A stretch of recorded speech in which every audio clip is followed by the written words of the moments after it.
there's been another terrible terrorist attack carried out apparently by ISIS, ISIL, whatever you want to call it, the group calling themselves Islamic State. And they call themselves Islamic State because they believe they're the Islamic State. The shocking thing about this attack is that the CIA and British intelligence seem to have prior warning of this. They were warning of an attack earlier on in March. And when we dig a little bit deeper, like it's always worth doing, into the murky pasts of ISIS, I always remember 8 years ago, Mike Flynn and Mehdi Hossein doing an interview. Mike Flynn was the director of the Defense Intelligence Agency, the DIA. It's the American military's equivalent of the CIA. The CIA is obviously civilian. The DIA is the Defense Intelligence Agency made up of the different branches of the military. It's their intelligence services. And Mike Flynn said this. He said in 2012, he was passing on reports to the administration, which was the Obama administration then. So he was passing on reports to Obama about what was happening in Iraq and obviously in Syria when the Syrian civil war exploded onto the scene. And he was saying to President Obama or Obama's administration that the people involved in the insurgency in Syria were Salafists, were Al-Qaeda, were Muslim Brotherhood, and were jihadists. So basically what Flynn was doing was saying, these are the people that attacked the United States of America on 9/11. These are the same groups. And was obviously, he can't ask the question. All he can do is report the intelligence up the chain because that's the way the military works. You can't turn around as a general and say to the president, stop what you're doing, because you'll lose your job in about 30 seconds flat. And eventually, I believe he did lose his job or he resigned because he in his conscience, he couldn't support what the American administration and the British, for that matter, were supporting in Iraq and Syria. And of course, those groups morphed together. Al-Qaeda in Iraq became ISIS. So the Muslim Brotherhood, the Salafists, and Al-Qaeda in Iraq became ISIS. And of course, Al-Qaeda in Iraq were attacking the British and the Americans. Al-Qaeda in Iraq beheaded Ken Bigley. So these guys were very, very bad people. And according to General Flynn, the Obama administration was supporting them. Fast forward or go back to the Sochi Olympics. I'm not sure of the dates of that, but it was early 2000s, I think. Sochi Olympics. The Beslan school massacre has happened.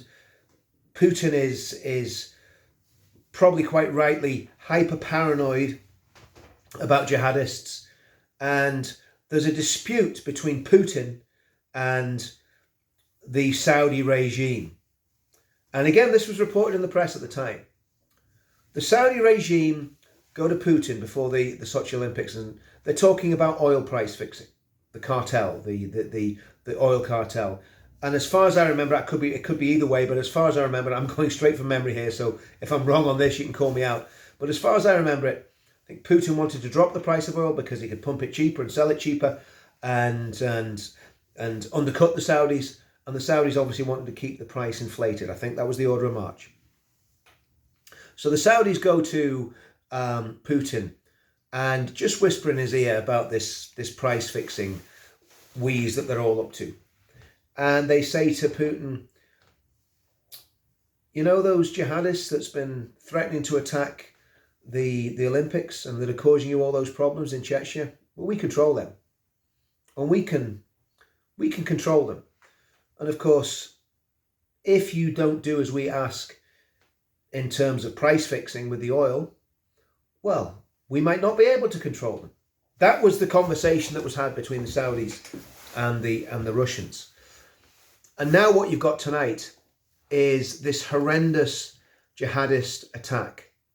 Now, am I saying the CIA, British intelligence, the Saudis, the Qataris, whoever are directly involved in this? I don't know. I'm not an intelligence analyst.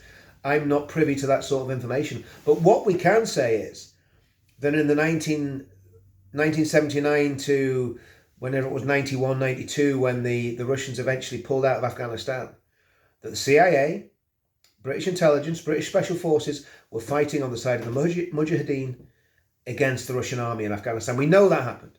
That's not make-believe, that's not made up. They were fighting alongside jihadists and Salafists in Afghanistan. They were helping them in the jihad.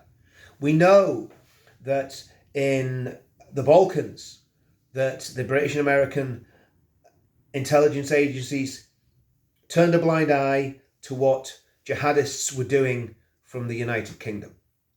And we know from what General Flynn said that jihadists and Al-Qaeda and Muslim Brotherhood and Salafists were joining together to form ISIS around 2012, and we know what happened over the next few years. We saw what happened in the Bataclan. We saw the horrendous slaughter that happened in Iraq and Syria. So is it beyond the realms of possibility that somewhere along the line that our meddling and our foolish dancing with the devil when it comes to jihadists has once again cost innocent people their lives? And of course there's another option. There's another ace in the pack, that Putin could be behind it as well. Because of course he's got some very dodgy connections with jihadists too. So there's a lot happening. There's a lot of very strange and sinister stuff going on. And I'll just leave you to think of that. Who is really responsible for the attack in Russia tonight? And who is really pulling the strings of the global jihadist insurgency? See you all soon.